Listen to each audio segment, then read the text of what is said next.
Happy St. Patrick's Day, and welcome to our release day event for our newest White House Historical Association book, James Hoban, Designer and Builder of the White House. Today I will discuss this book with three of our contributors, Christopher Moran, Merlo Kelly, and Andrew McCarthy. Each one is an expert on James Hoban from a different perspective. Well, 2021 is the association's 60th anniversary. When we were founded by Mrs. Kennedy in 1961, the first order of business was to publish a guidebook. We continue that publication today, but we also publish many titles that take the reader deep into the history of the White House.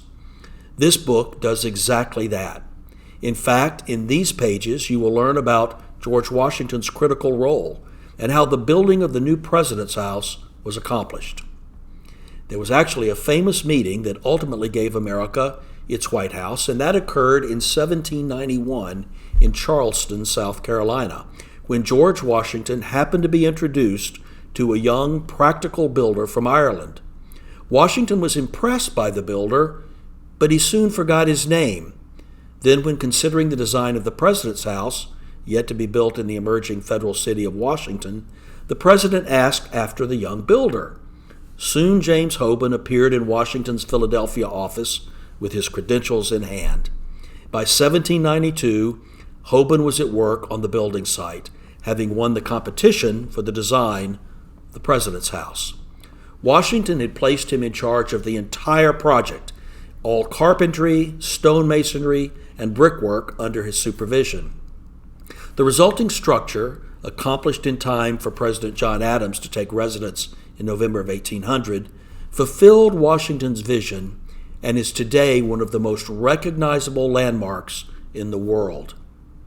Yet, of the millions of people who know the White House, most, like President Washington, are likely to find Hoban's work more memorable than his name. James Hoban the man is, in fact, somewhat elusive, with only one portrait known to have been made during his life, and that was actually a silhouette. We only see half of his face.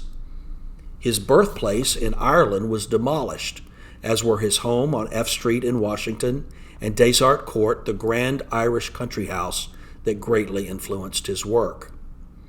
His first design concept for the exterior of the president's house has been lost, and his papers burned in a house fire after his death.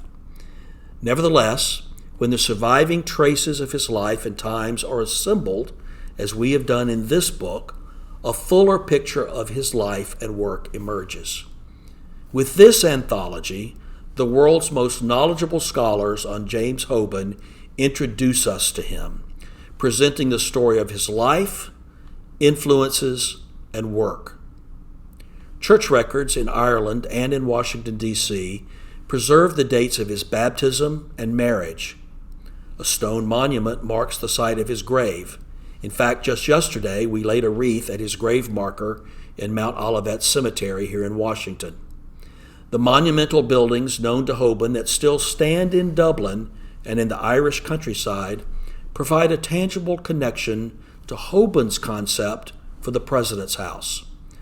Hoban's surviving letters to the commissioners for the District of Columbia further enrich the history. Newspaper advertisements and census records remind us that the president's house was built with enslaved labor and that Hoban himself did own slaves. More than 200 years after Washington and Hoban met in Charleston, I feel that I too have met James Hoban through my role as president of the White House Historical Association. I've admired the carvings in stone that he oversaw above the north door of the White House. I've studied the historic walls of the mansion from every vantage point, and I've stood in the rooms within the house that James Hoban envisioned. My travels to Ireland further deepened my knowledge of Hoban and his work. Standing in one of the oval rooms of what was the Newcomen Bank, I was reminded of the oval rooms designed by Hoban for the president's house. And surveying the exterior of Leinster House, I was inspired by the very architecture that inspired James Hoban. As the White House Historical Association celebrates its 60th anniversary, it is fitting that we celebrate the work of the elusive designer and builder who created the White House. Together, the Irish, British, and American scholarly perspectives presented in this volume provide a proper introduction to the man whose life's work is known so well. And now let's welcome our three guests today. We have with us from the extraordinary Crosby Hall in London, Dr. Christopher Moran. Joining us from Dublin is Merlo Kelly, who is a good friend of mine, and I had the opportunity to see with her many of the things in Dublin that we'll be speaking of today. And Andrew McCarthy, who's a scholar of James Hoban and is a wonderful contributor to this book, is joining us today from the great state of Florida. So let's dive in with you, Dr. Moran, my friend Christopher, if I may. You talk in your contribution to the book about life as lived in the extraordinary Irish country houses there in beautiful Ireland, Desart Court, Leinster House, and the form and function of these houses as they were known, and the perspective of the country houses of Ireland and the White House and how the White House came to be. It also was these houses, these beautiful homes, Irish country homes, that influenced James Hoban as a young Irishman in Ireland before he came to our country and began building the White House in the federal city of Washington. Christopher, take us through that background of Hoban and what it would have been like for him to experience and to see these beautiful homes in the country of Ireland. Well, first of all, can I just state that the organization that I've chaired now for a very long time looks at history through the prism of what unites us rather than what divides us, and so from that aspect, and let me say straight away that the subject matter today very much brings a lot of those things together. You know, I represent an organization has representatives from the American government, from the British government, from the Irish government, and from the devolved administration in Northern Ireland. So all of the stakeholders, if you like, are included in that when you're looking at today's subject. Hoban, when he grew up in Kilkenny, a carpenter, lived on the land, a tied house, under the Cuff family, Lord Desart, John Desart, and then his son Otway, would have had a very big influence from the British occupation at that time of the Republic of Ireland. He then goes to Dublin to learn to be an architect under Thomas Ivory. He then becomes very familiar with the work of James Wyatt. James Wyatt was commissioned by the Kildares. The Kildares were married to Emily Lennox, the Duke of Richmond's daughter, Duke of Richmond and Gordon, who incidentally were the owners of my estates in Scotland before I managed to buy them a long time ago now. So here he was. Look at Wyatt was the very essence, of you like, of the British establishment in architectural terms. So Hoban would have had this all of this exposure, both as a boy on the estate in Kilkenny and then in Dublin, learning his trade as an architect.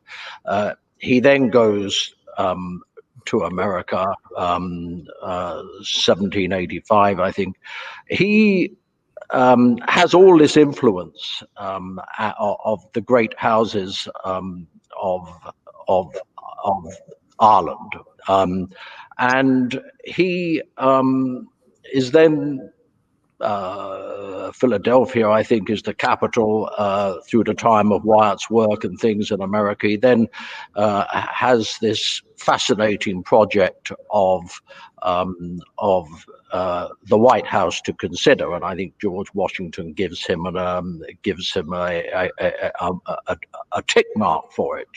His work, and he's influenced greatly by what he had seen in his formative years in Ireland, and he creates this great house, this seat of government, as indeed Leinster House, which he had been very familiar with, the work on it, eventually became the seat of government in Dublin. So you have this remarkable, if you like, history playing out. And here he is working on the seat of government in the capital in Washington today. So he would have seated that in its rather rural setting at the time, and a seat for the president, for his family, and a seat to administer government from. And I think that the influences on it were all there to see. The fact that the White House was designed by an Irishman, burnt down by an Irishman, Robert Ross, and then rebuilt by an Irishman, shows those tremendous ties, to the island of Ireland.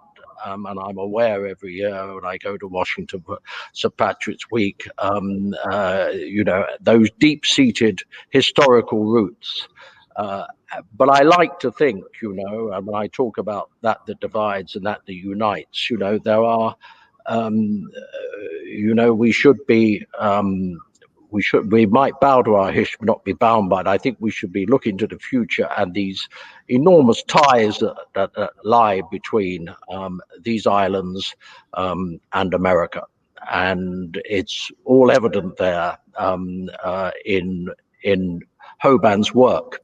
And it makes you very proud, I think, to see that throughout that turbulent time in American history, that those influences are still there today, and there is a thread that runs through that I'm reminded of every, when I'm in Washington, well, in normal times in Washington more than once a year, a number of times every year, and I'm reminded each time I'm there.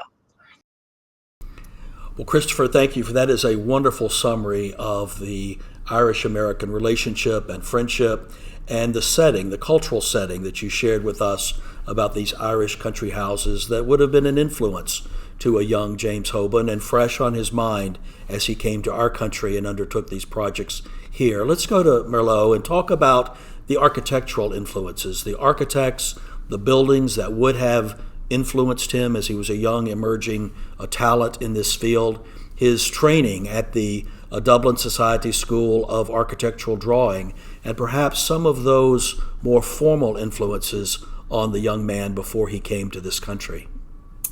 Yes, it's. I suppose his training is in Dublin is one of the aspects that kind of fascinated me, and that he obviously, as Dr. Moran explained, he came from this kind of, I suppose, modest beginnings in Desert Court in Kilkenny, where he trained as a carpenter and a wheelwright. And he then came up to Dublin in the 1770s. And he was given, I think what's interesting is the Dublin Society School of Architectural Drawing was set up in 1764. And the idea, it was based on a French model where the schools of art were free to craftsmen. And the idea was that they were given free training, learned how to draw, and obviously they also came with these, and well, the craftsmen such as Hoban, with his training as a carpenter, he came with other skills, and there was quite an emphasis on the practical experience that they had to get. So, I mean, just to explain a little bit about the teaching, I suppose an important thing to know is that we have Thomas Ivory, who was a noted architect, but he was head of the school. He was appointed head of the school. The school itself was situated, when Hoban was there, it was situated on Grafton Street, which is right in the heart. So it's opposite Trinity College. He would have been in the heart of the city. Interestingly, actually, the Dublin Society School moved to Leinster House in the early 19th century, which is an interesting twist, because that obviously comes into the whole Hoban's whole story. So he, I mean, what they would have learned, there's an ad describing what they are to learn when they come to school, and it's principles of geometry, elements of architecture, and rules of perspective. So in essence, it's a kind of a renaissance, quite a traditional training. And another important thing to note is that Ivory himself, who was running the school, he was master of the school, he himself trained as a carpenter. And he originated in Cork. And so for Hoban, this would have been a very exciting school to be in. It was an incredibly exciting time to be in Dublin as well. And I think that's really key to Hoban's influences, are the people he would have met through that school. Another important thing is there was a prospect of travel. There were kind of bursaries offered, and the Dublin Society School, they offered to cover costs such as clothing and travel and apprenticeship. So they were really, it was an incredible opportunity for someone like Hoban, who came with these practical skills, who came from a kind of modest background. His father was a tenant farmer for the Cuff family in Desert Court. And for him, this opened up a whole new world. So Ivory is a very key figure, but just to maybe, I suppose, the context of Dublin at the time, he was arriving in the 1770s, and it was a huge period of transformation. So what we often reference is there's a map by John Roke from 1756, which shows the city has still got this kind of essentially medieval form. And what happened in subsequent decades is the city expanded very dramatically eastwards. And Hoban arrived at this time that this complete radical reworking of the city was there, which obviously this is something else that would have equipped him for his work in Washington, developing a new city.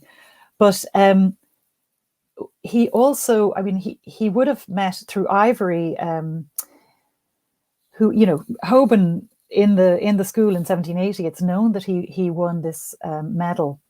Now, interestingly, I know that he was offered either a medal or a sum of money, and he took the medal, knowing that the medal would take him further. And I think that was probably a very wise move. So he won this medal for a drawing of stairs and brackets, and you know, it was he would have come to Ivory's attention, and Ivory often took some of the students in as apprentices. So in his training to be a draftsman, he was also working as a carpenter. They would have been sent out to work on projects at the time. And Hoban, very interestingly, notes that when he's applying for he's kind of, I suppose, advertising his skills for the job of designing the president's house in Washington, he claims that he's worked on very key projects in Dublin. And he mentions three very interesting projects, and I think we'll elaborate a little on them. But he would have worked, the projects he mentioned, and this is kind of explaining how he met these very important and influential characters. He claims to have worked on the Royal Exchange, which is now Dublin City Hall, which was designed by Thomas Cooley, a very young architect who came over from London. He also worked on the New Bank, which is Newcomen's Bank, which we were lucky to have a tour around when you were visiting, Stuart, and then the Custom House. So the Newcomen Bank was designed by Ivory, and the Custom House was designed by James Gandon.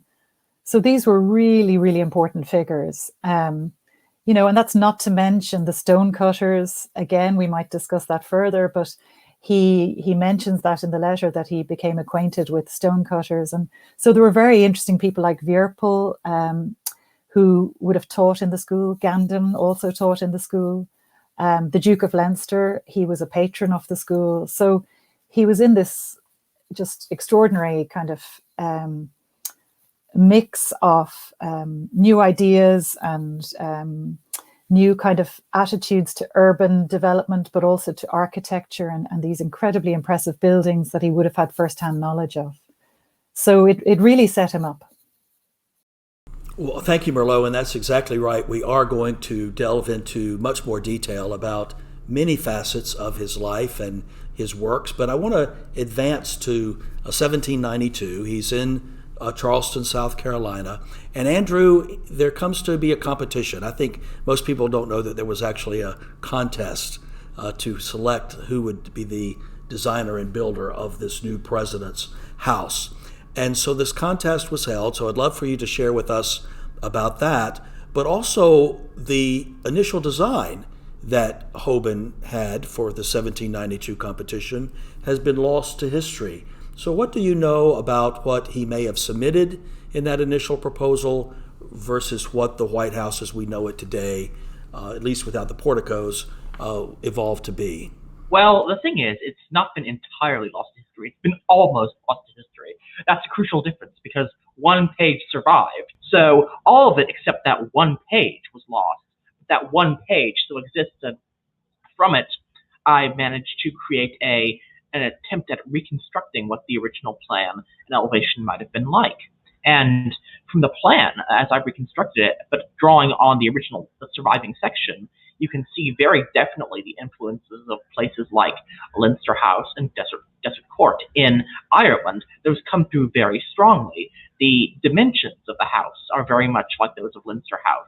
But on the south front, where now you have the south portico, there was originally a one-story veranda on the original plan, and I've reconstructed this as a Doric porch in line with the Doric first story of Desert Court.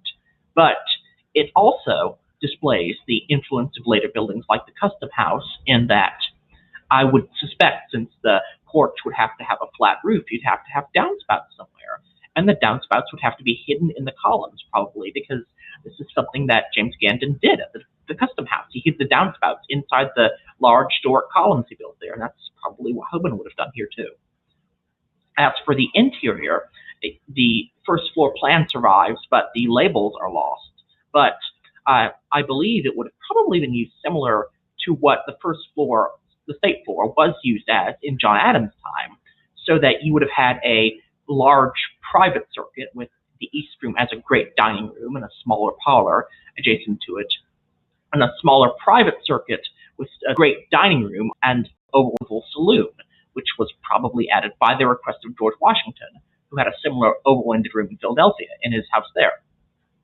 As for the second floor, Leinster House had two galleries by the late 1780s, the late 18th century. It had one large gallery on the second floor, atop a similar gallery on the first floor level, entrance floor level.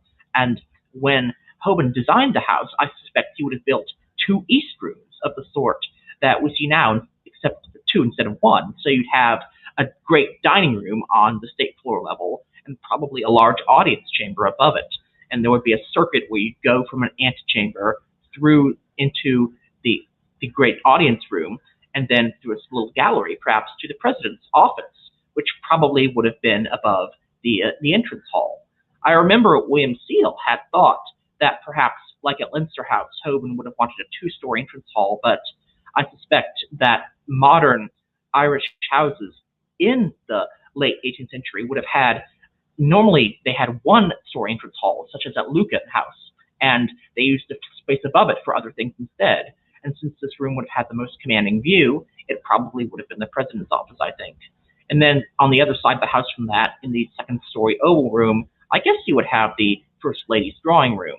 And then you'd have dressing rooms, bedrooms, etc. And the third floor would be just more bedrooms, because the house as built was very much crammed for bedrooms when they removed the story, because they had to squeeze all of the rooms that had been in this three-story plan down into two.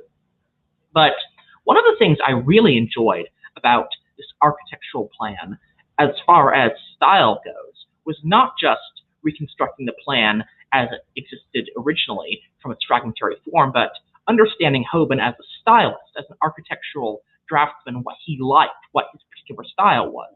And I think that he had a playfulness in his work that's really not been picked up by modern scholars a lot of the time. For instance, you can see this in my reconstructions based on the original plan in places like the North Portico and the White House, or on the sides, you see two columns standing right where you'd expect the center of the carriageway to be.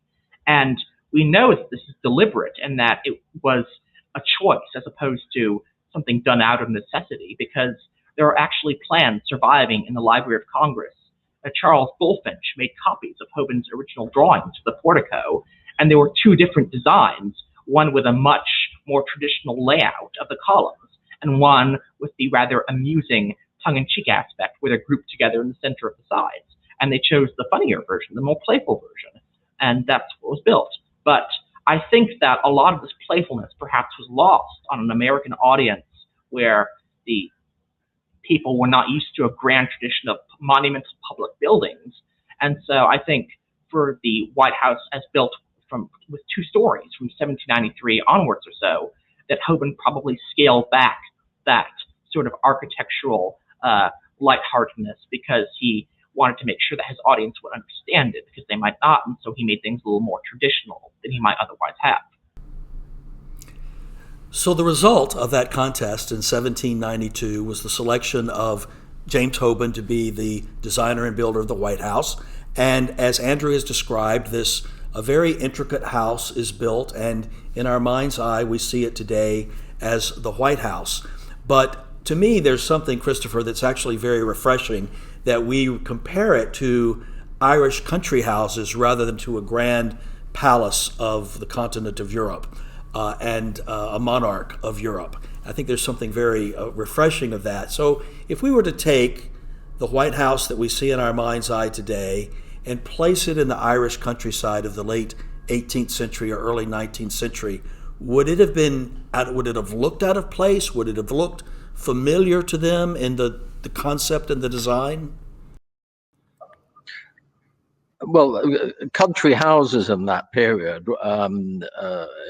in fact, have remained symbols of power and family as well.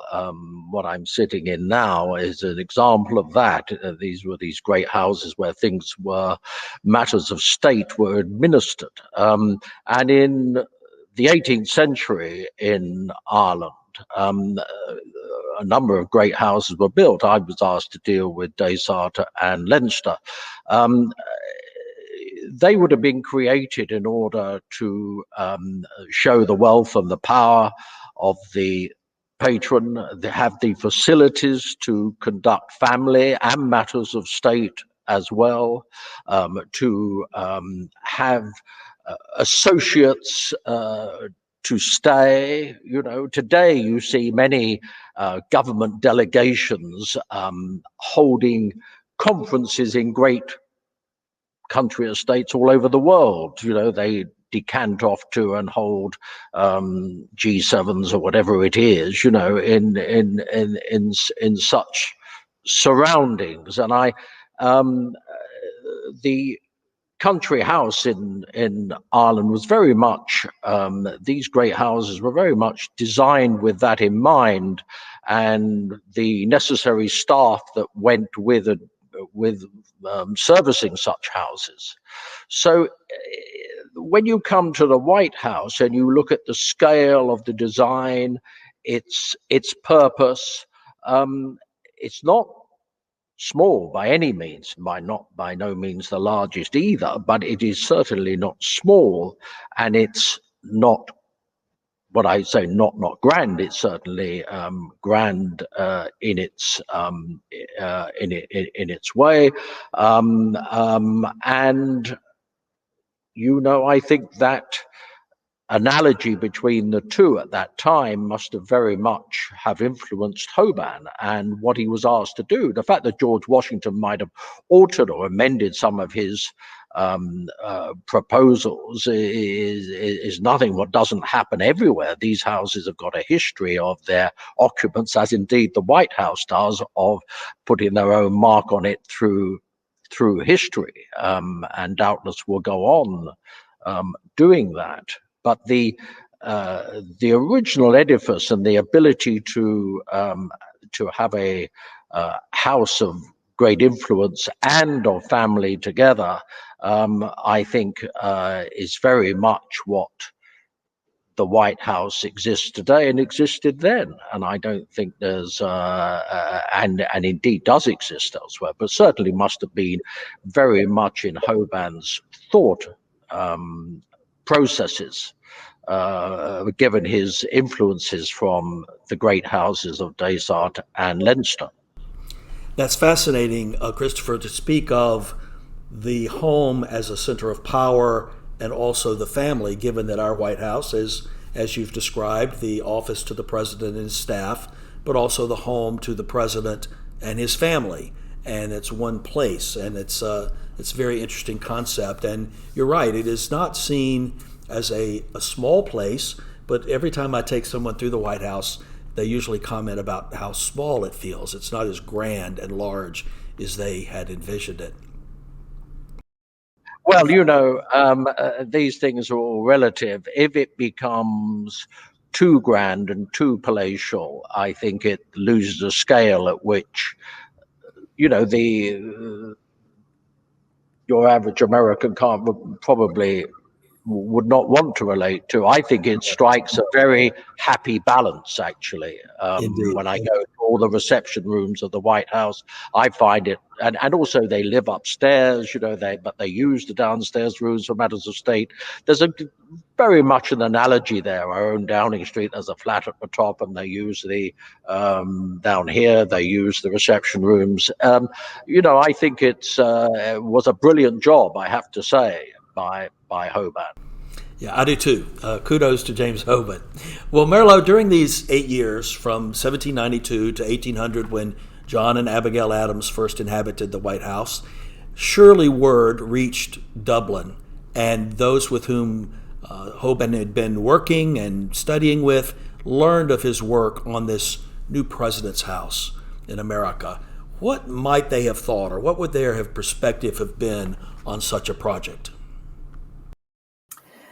Yeah, I mean, I think there's no doubt that the channels of communication were strong, and there was, there's evidence of a lot of correspondence between George Washington and I think that letter to Edward Newenham. So there, who was an Irish politician. It's interesting to consider how that news would have travelled back to Dublin. There is kind of a theory that perhaps Ivory would have encouraged Hoban to go overseas to take a new opportunity, because at the time for an Irish Catholic architect, commissions really weren't that plentiful, and I think Ivory also may have suffered from this, because we have these really talented young architects like Gandon and Cooley coming over from Britain, also Chambers. So, a lot of the big commissions were going to British architects. So I think Hoban, he may have seen that there were opportunities over. So my feeling would be that it would have been very exciting news for them to learn of this this Irish architect who had come from quite relatively humble beginnings, that he had taken on this incredible project. So that would be my feeling, that I think it would have been a cause for much celebration and admiration. Well, Andrew, let's talk about the influence of Leinster House. I was in Dublin. I walked up to the front door of Leinster House, and I felt like that's the White House. You can see it and you could feel it, but you did see the 3 levels versus what our eye of the White House will see as 2 from the north side of Pennsylvania Avenue, although there are actually 6 levels inside the White House. It's a little bit deceiving. But I understand that George Washington increased the plan size by 20%, but Hoban lowered it from the 3 visual levels to 2. What was the balance between those 2 decisions, and what do you suppose was the conversation between the 2 and the result that they intended? Well, the increase of to 120% of the original plan size was indeed something that George Washington suggested after seeing the original plans, because he was afraid the rooms would eventually be too small for the presidency. But it was also indeed Hoban, as you said, who suggested that the House lose a story, that basically one of the floors be taken out. And the reason he said this was because he was afraid of the cost. He thought that if the house were built at the 3-story size with the expanded dimensions, that it would cost too much. He actually compared it to the Royal Exchange in Dublin in terms of the money that would be spent. And he was also apparently afraid that the larger house would not be so well proportioned as the original design. So on both fronts, he believed that if the house had to be built as a larger building on the ground in its footprint, then it would be better if it were lower. That way, the building would still have roughly the same height as he originally intended, but it would be wider, and it would have larger rooms inside, even though it would have one less floor. And as you say, Leinster House was very influential on his work there. But of course, you have to keep in mind that there are a range of other Irish influences on his work at the White House and elsewhere. For instance, the first Bank of the United States in Philadelphia, which he built, the front portico there has double columns, again based on the Royal Exchange. And the upper windows of the first Bank there, they have swags hanging from their console brackets. And even the old interior, before it was torn out in the late 19th century, was based on the long room in James Gandon's Custom House. So in that one building, you can see a plethora of influences from all over Dublin, and Hoban synthesizing them into a new building. And something similar, of course, would have taken place in the White House. And Leinster House, yes, it would have been a great influence, but it also wasn't the only one. I really think that's important to keep in mind. So it really is interesting, though, to see how the fact that the Leinster House now resembles the White House as it was built with the pediment.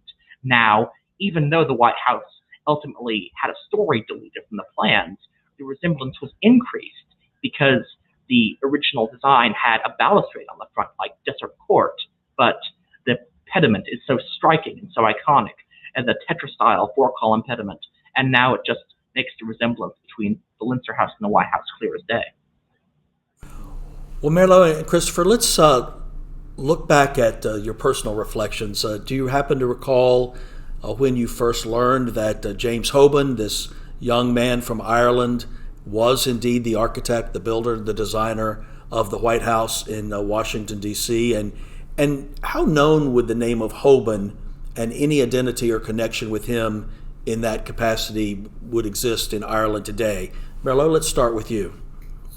It's extraordinary, actually. I mean, I didn't learn about Hoban really until after my architectural training, which is kind of a strange thing. And I think I did. I suppose it was probably a couple of years after I left college, and I do have friends from Kilkenny, and that's really how I heard about it. It wasn't through an event or a celebration, or I think there have been memorials since, but it's interesting that it isn't really that well known. And I would say that when I started doing some work with my practice on the Newcomen Bank, then Hoban's name kept coming up, and that's when I started kind of delving in more, and that's when it became, the enormity of it really became apparent, of this young Irish architect heading over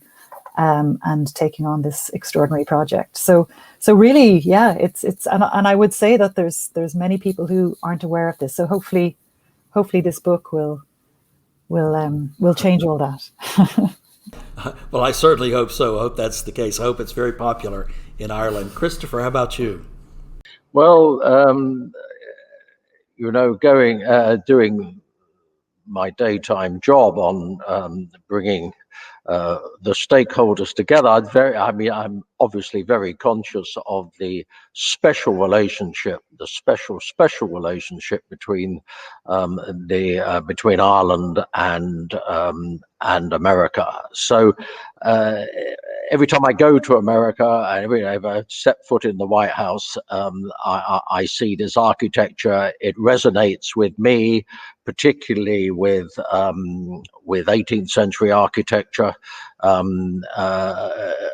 that I see in Ireland and I see in Great Britain.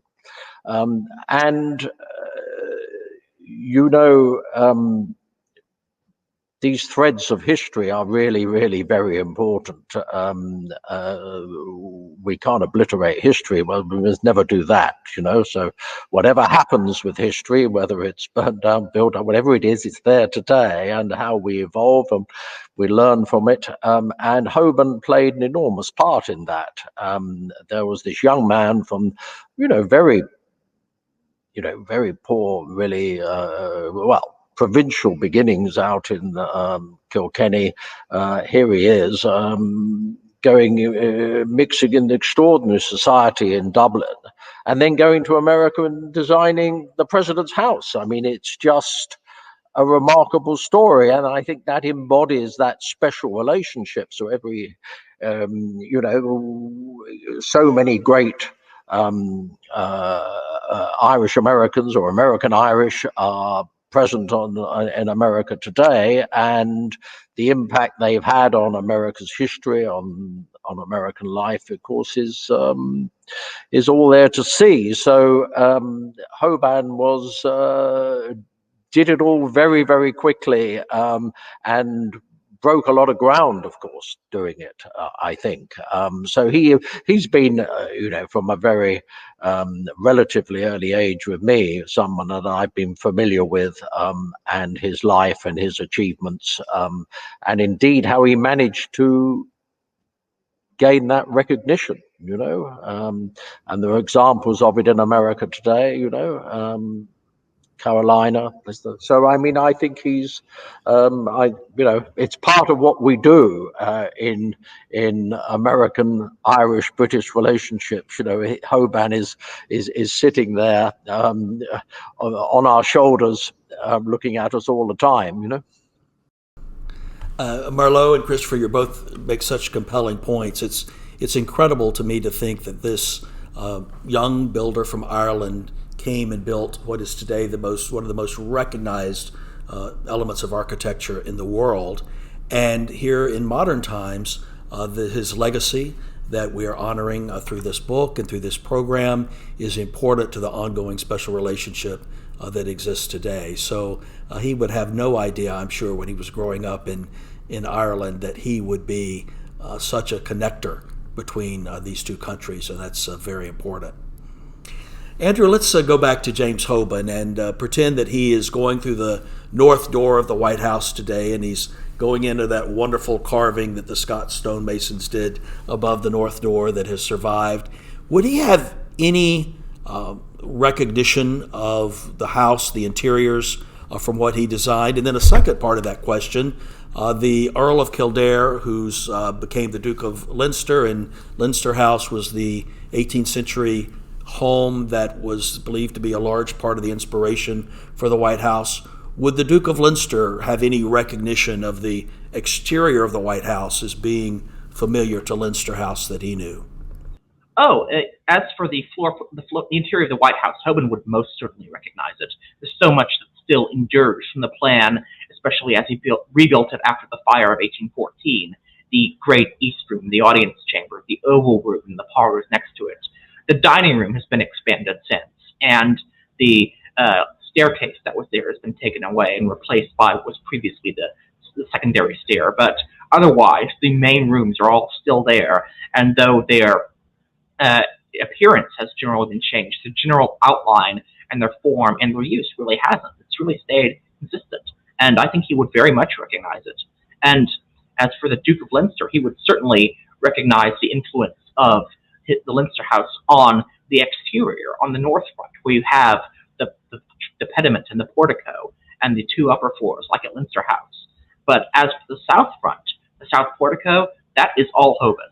That was Hoban's great contribution to the south front, that rounded portico, whose genesis you can see even on the 1792 plan with the curved Doric veranda. And that was always part of Hoban's plan for the house, to have some sort of southern porch where you could take in the sun. And that really is something original, something that adapted the house to the American climate and to the New World, which the Duke of Leinster would not have recognized. But if he were there, he might appreciate it if he were standing out there in the hot Virginia sun. So, yes, that is very much Hoban's work.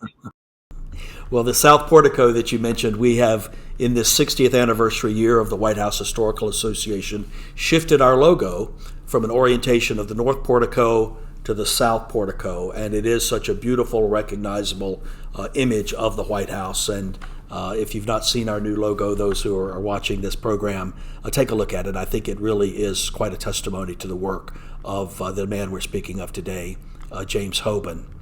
Well, to all three of you, clearly there were interests and influences on James Hoban's life and his work beyond what we've had time to speak of today. There was his influence with the first organized structured church in Washington, St. Patrick's, that he built an initial church for, the Masonic relationship and influence. I'd like for each of you to speak of other things that we've not touched on today that either influenced Hoban or were important to Hoban in his life and his work related to the White House or his life in general. We'll start with Christopher and then go to Merlo and then conclude with Andrew. Well, I think that Hoban, by the time he was involved with the White House, had worked in South Carolina. Here he was, the seat of power was in Philadelphia. He was seating he was the proposed site for the White House, had a rural setting. You could have easily have seen that rural setting in Ireland, and he would have been quite familiar with that type of countryside, I think.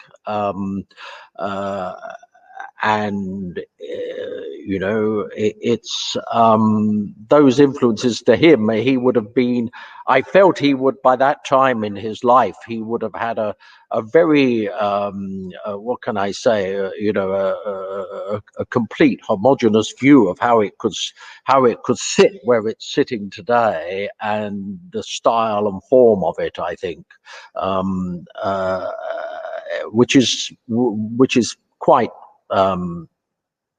fascinating, really, his influence and what he achieved, and the fact it's still there today. It hasn't been, no one sought to reseat it anywhere else, or it hasn't been fit for purpose. It's been very fit for purpose, and it's iconic. It's there. It's quite a thing, really,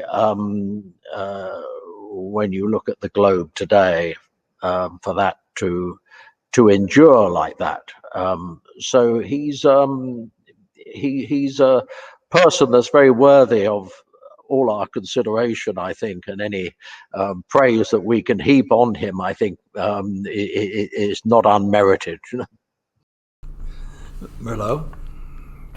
Yeah, I mean, I suppose I'm looking at his influences in Dublin in particular, from his training. And one thing that I find interesting, and perhaps it's because I teach in the architecture school here, and this is something we still do as part of our training, is that the students were basically asked to copy out drawings of very well-known buildings and meticulously kind of produce these measured drawings. And it was an amazing way for them to familiarize themselves with buildings at the time.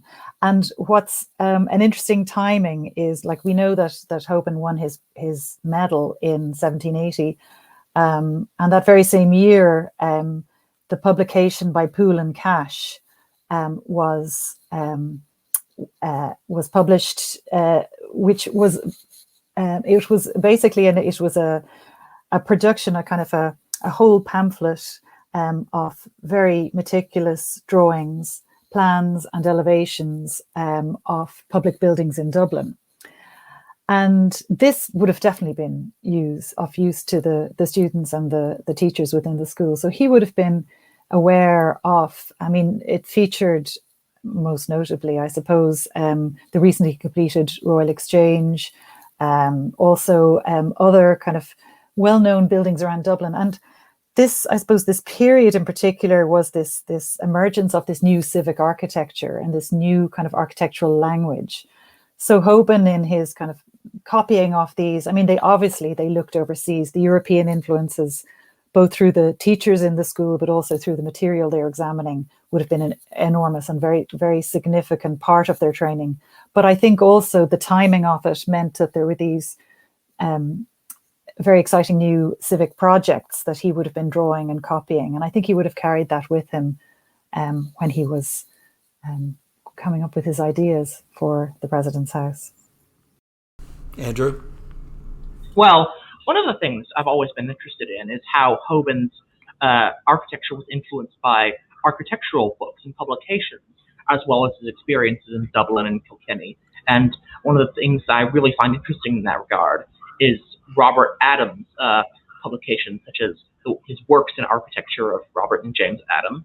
And that can be seen as an influence on Hoban, not only in the frontispiece of the 1792 competition design, as we have it, where it survives, but also in other buildings like the Nathaniel Russell House in Charleston, which very much has a facade that's built in imitation somewhat, but also as an homage to that Robert Adam design, showing the up-to-date neoclassical architectural style and that influence.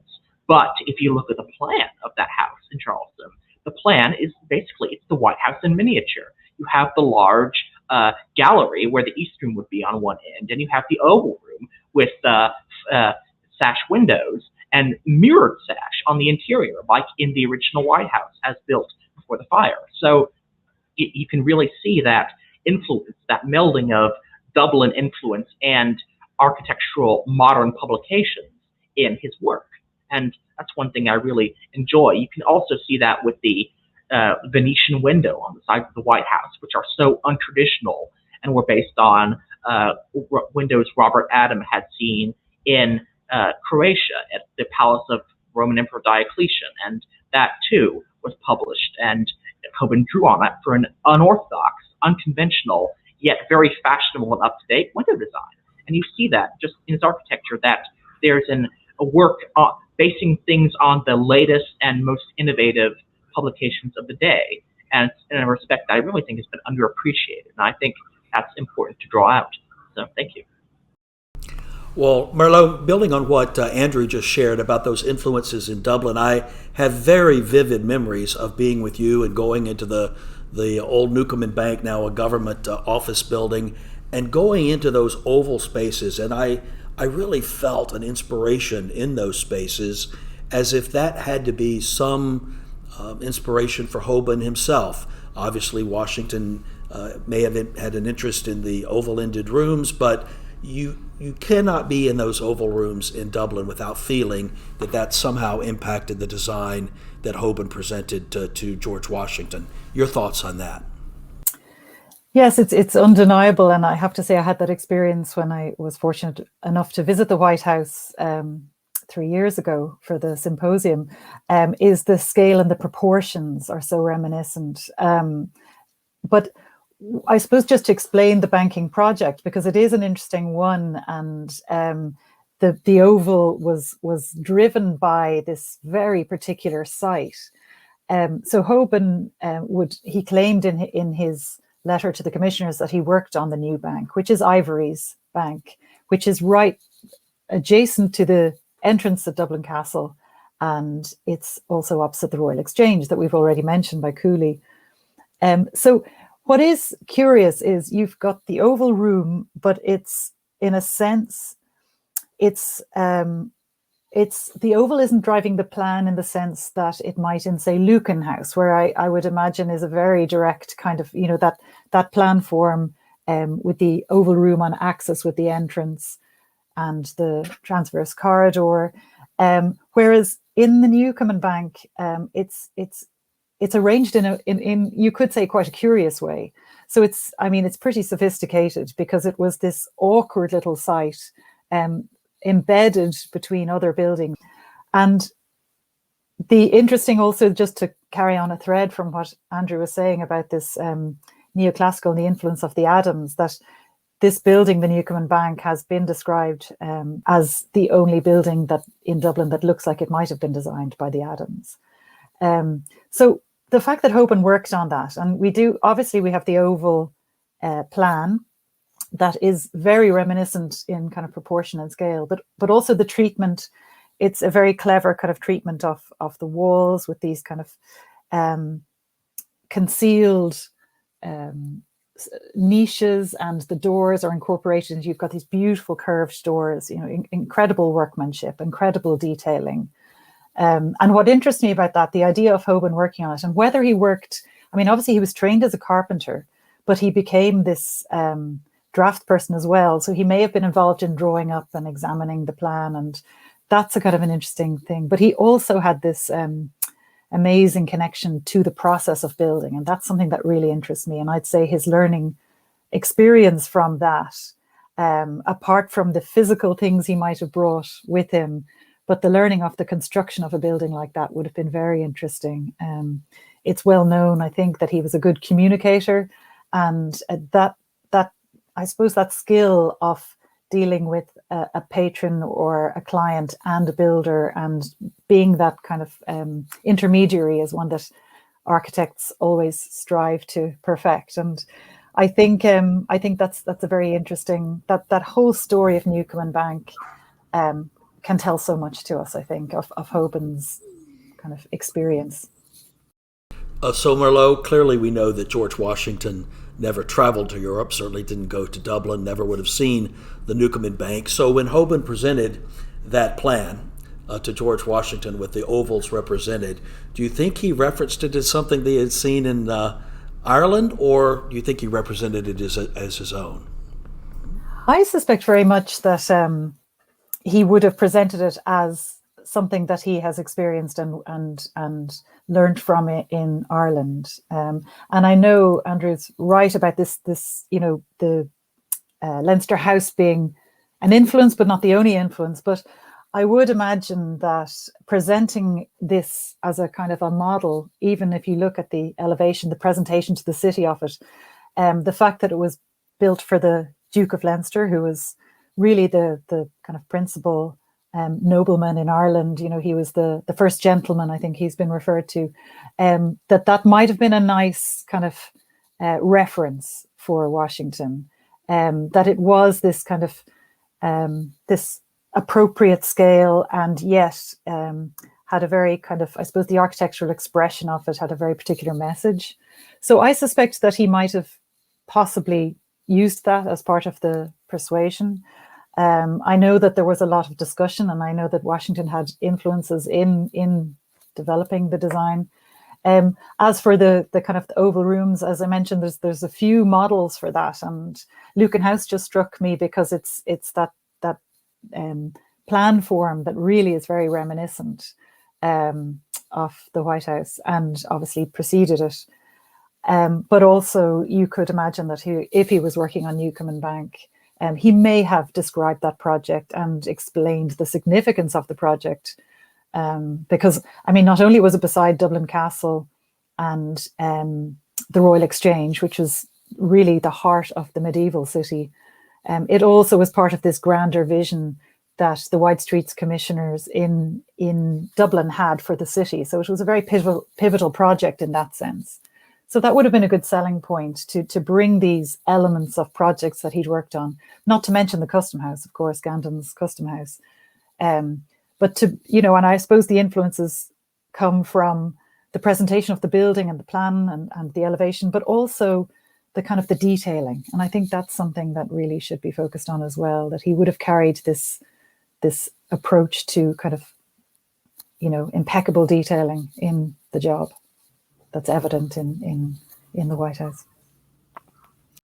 Well, we chose to launch this book today on St. Patrick's Day to celebrate this long-standing, wonderful relationship between the United States and Ireland, but also to shine light on this very important man from Ireland who has such an important legacy here in our country and certainly with our White House. Christopher, there's a very important tradition that you're familiar with that began back with President Truman and was formalized by President Eisenhower and continues to this day, where the shamrocks are presented to the President of the United States, often by the Prime Minister of Ireland, along with the Ambassador of Ireland to the United States. Certainly you've participated in many of those occasions, and it's a symbol of our relationship. Speak to me a little bit about these symbols. You've referenced them earlier, but I hope this book and the light that we're shining on Hoban as a man and as a leader and his legacy will become part of that narrative, that tapestry of relationship between our two countries. Well, yes. Every year I go to. Well, this year is the first year where we're doing it virtually and not because of COVID.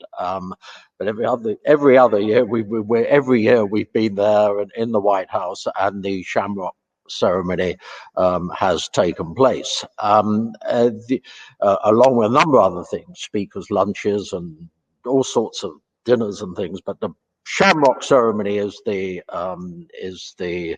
heart of it, if you like. And today we've talked about this history, this with architecture, the huge the British influence through the 18th century, then carried on through James Hoban, and then as well into the White House, the edifice, the seat of government, and this history is really permeates through everything that I certainly do. And buildings have there's a resonance, there's a huge purpose to them, and the White House is of course iconic to that. It would seem very odd to be doing the shamrock ceremony anywhere else other than the White House. I find it very odd to do it on Capitol Hill or somewhere else. It's got to be the White House. These symbols of, if you like, of this history, your influence, the American influence on Irish history, of course, of recent times, the Good Friday Agreement, it's been so profound and so important. I've been charged with building these links. I took the state coach from Dublin and the parliamentary mace, both things from the very same period that we've been talking about in the 18th century. These symbols, if you like, Anglo-Irish symbols, but they always involve somewhere. America has such a large part in this, and the shamrock ceremony to me is the basis of the relationship. It's of recent times. It's there. It symbolizes the closeness of those ties, how these cultural, if you like, exchanges took place, with so many Irish people going to America, doing very important things. And James Hoban and subsequent presidents, I may add, having a lot of Irish lineage, it is remarkable how such a small island like Ireland has had this influence. And Hoban, thank goodness, it sits in a very graphic sense to everybody. Whether you're an architectural scholar or a scholar of history, every day, every American can look at it and say, well, that's the special relationship. And every year we do this shamrock ceremony, and that embodies that and underscores it, if you like. Everybody that is part of that wants that to continue and wants to foster that, wants to think. So the job you do, Stuart, is really important, keeping the fabric of this building and its history together and adding to that, reinstating a lot of that history the way you have in the White House Historical Association. We all appreciate that, and to us, it's really important because it puts in place all of the things that have happened since James Hoban has designed that building. I've seen a lot of it on my trips to Washington, and chapeau. I mean, it's to me and the work I do and what I appreciate, it couldn't be a more important function. You need to have that body to look after your great iconic building. So well done.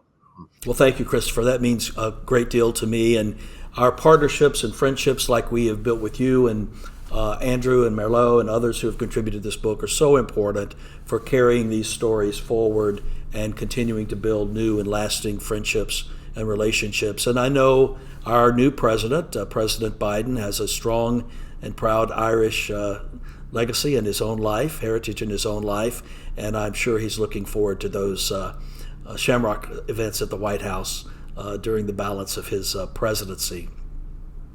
Andrew, I wanted to go back to you, and we've talked quite a bit about the influence of Dublin and Ireland on James Hoban, but it was actually in Charleston where he did much of his work, and it was in Charleston that George Washington first took notice of his work.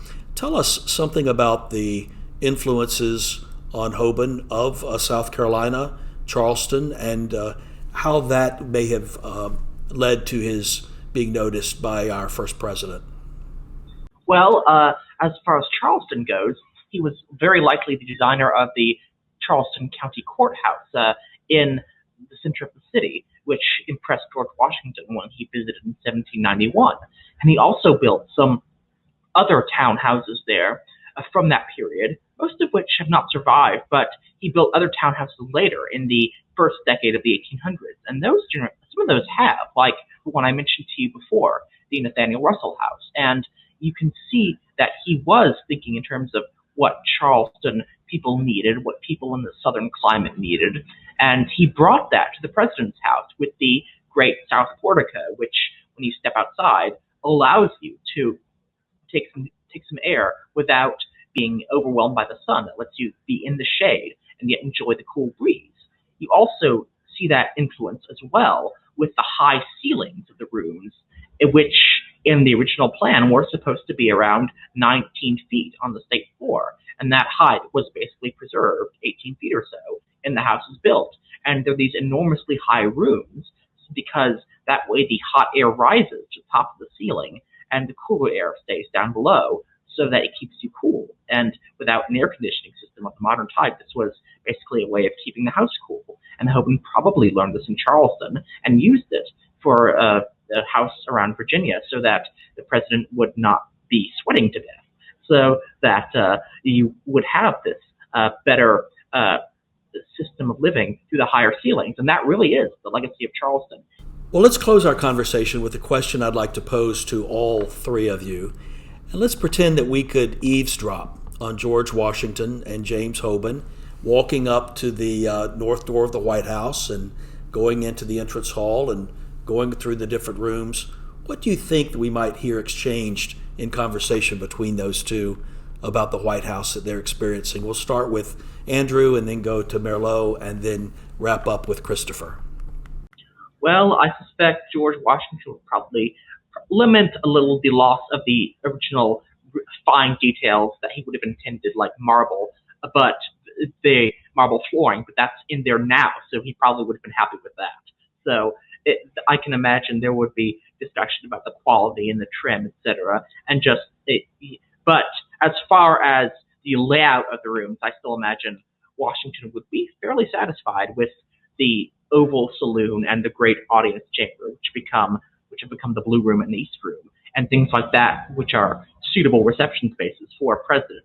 So I think on the whole, he would be a case of a pretty happy client, which was an unusual thing in early Washington. So that is a rare example of an architectural success story with a government contract in terms of those early days, because it was so hard to get things done with sometimes with the bureaucracy then.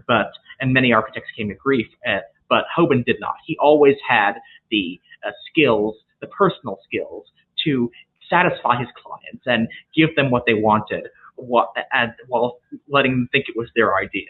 So he really flourished in the federal city, and I think that's a real tribute to his character. Merlo? Yeah, I mean, I think I would imagine they would both remark on the enduring kind of legacy and the kind of the enduring symbol of the house, that it's still so relevant and still so, I suppose, despite, I mean, I would echo what Andrew was saying, some regret possibly over the loss of a lot of the original fabric, but the fact that I suppose there's been reconstructions, modifications, but I think really the fact that the longevity of the architectural language and of the composition, and the fact that it still operates so well for the purpose that it was designed, and despite the changing brief and the changing behaviors, and so 230 years on, that it's still very relevant, and I think that would be celebrated. I think they would be quite pleased with that. So, Christopher? Well, nearly all the architects I've ever met who really are wedded to what their life's mission is, are very concerned about how their buildings last, if you like, and their future position in history. And I dare say that Hoban was very cognizant of that, as all architects are with their clients, and would have tried, if there were eccentricities from George Washington, would have tried to thought, I think, what this house and its purpose was going to be in the centuries to follow. And he would have been thrilled today, I'm sure, that it has endured and will continue to endure. And there's bodies, you've got yourselves there to make sure that that's going to happen. The conscience of nations today do preserve and conserve, and your seat of power is an expression of that. And I think he might have had, and one would have hoped he would have had that all in his mind, being given this enormous opportunity to put his mark on American history and world history. So I think that the conversation would have been around, well, how would you like this, you like that? And he would have been steering it towards a building that was fit for purpose, fit for government, fit for family, and what it performs today, I think. We've already discussed it. It's acceptable. Merlo said it's acceptable scale, and I think that sums that up. I think, if you had some enormous, great vacuous palace today, it would not do the job that the White House does. The fact that the president lives there for his term, his children are there.